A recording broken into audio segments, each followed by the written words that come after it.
ഭാര്യയെ ചീത്ത പറയാനല്ല കെട്ടിയത്, ത്വലാഖ് ചൊല്ലാനല്ല കെട്ടിയത്, വീട് അടിച്ചു വാരുന്ന പണി ഏൽപ്പിക്കാനല്ല കല്യാണം കഴിച്ചു കൊണ്ടുവന്നത്.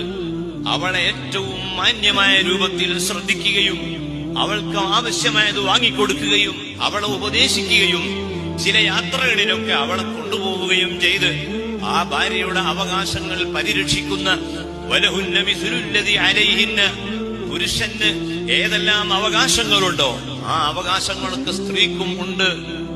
പുരുഷൻ വിളിച്ചാൽ സ്ത്രീ വരണം എന്ന് ഖുർആനിലുണ്ട് എങ്കിൽ, അതേ ഖുർആൻ തന്നെ ഹദീസിലുണ്ട് എങ്കിൽ ഖുർആൻ പറയുന്നു സ്ത്രീ വിളിച്ചാൽ, ഭാര്യ വിളിച്ചാൽ പുരുഷനും പോകണം.